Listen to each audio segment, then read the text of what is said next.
awak ada yang tanya Fira, kalau nak trade in kereta lama boleh ataupun tidak? Jawapannya adalah boleh sahaja. Caranya macam mana? Caranya awak boleh pergi ke Bayu Fira, awak kontak Fira. Nanti Fira hantar detail yang awak kena isi. Contohnya kereta apa, tahun bila, kereta manual ataupun auto. Awak isi semua tu, nanti Fira hantar kat pihak POV. Pihak trade in kita dia akan cek harga market value kereta awak. Dan dapat harga kereta tu, contohnya dapat harga RM20,000. Contohlah kan. Awak boleh datang untuk inspection. Kalau awak duduk jauh, awak duduk Pahang, awak duduk Kedah, awak boleh buat inspection dekat sana sahaja. Tak perlu datang dekat Pro 2 Damansara ni. Awak boleh sahaja untuk inspect kereta dekat sana. Untuk inspect tu kan, contoh ada kereta ni semalam punya. Yang ni kereta kancil yang customer trade in dia ambil Pro 2 Alza. Sebab keluarga dia dah bertambah. Contohlah kan, harga kereta korang 20k. Korang boleh datang inspection.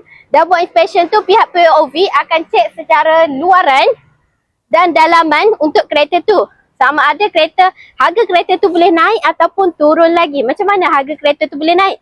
Harga kereta tu boleh naik bila awak jaga kereta tu dengan elok. Awak semua berfungsi dengan baik, mungkin harga kereta tu akan naik sedikit lah. Tapi kalau kereta tu pernah terkena banjir ataupun pernah teraksiden, mungkin harga tu akan lebih berkurang sedikit. Sambil tu awak boleh submit dokumen lah. Submit dokumen dekat Fira.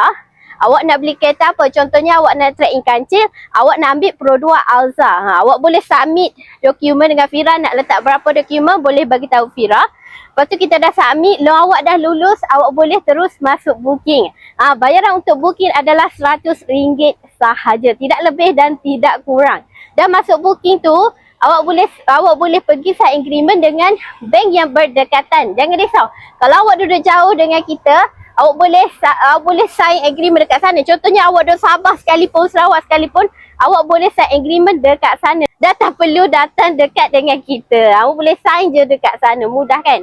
Lepas tu dah awak tunggu keluar nombor chassis. SA akan bagi tahu dah keluar nombor chassis. So awak buat down payment. Contohnya down payment awak RM10,000 ke, 10% ke, tak kisah pulun ke. Awak buat bayaran tu.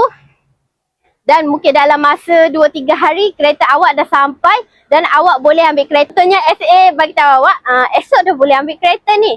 So awak datang esoknya, awak bawa kereta lama, contoh awak bawa kereta kancil awak tu, awak datang dekat Pro 2, awak ambil Alza awak dan buat balik Alza tu, awak tinggal kancil dekat situ. Senang sahaja untuk trade in dengan Pro 2. Awak boleh swipe masa hari dapat kereta. Senang tak nak trade in dengan Pro 2? Siapa yang nak trade in tu ada kereta lama, rasa nak pakai kereta baru, keluarga dah bertambah ataupun rasa nak pakai kereta yang agak canggih sikit, boleh je trade in dengan kita. Pro 2 terima.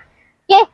Macam mana kalau ada lebihan baki tu? Yang trade in tadi, lebihan baki akan ditransfer ke akaun awak. Jangan risau. Apa yang nak trade in kereta, tak kisahlah kereta jenama apa sekalipun, Proton ke, Pro 2 ke, Toyota ke, kereta apa-apa, asalkan kereta tu masih hidup, masih boleh berjalan, boleh sahaja trade in dengan kita. Nak cari kereta Pro 2, nak trade in, boleh sahaja kontak dengan Fira, kontak dengan kita, boleh sahaja berurusan. Okay. Nak cek kita berdua, boleh kontak Fira. Yang lebih menariknya, klien kita ni, dia trade in kereta kancil, dia ambil Pro 2 Alza. Dia trade in kereta kancil, yang ni orang lain ni. Dia trade in kereta kancil, ambil Alza. Satu lagi kereta Persona. Boleh tengok kat situ. Ni kereta Persona.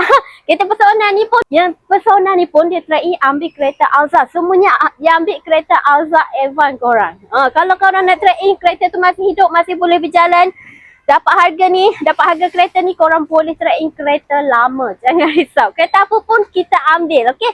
Nak trade in kereta kedua, Roger Fira.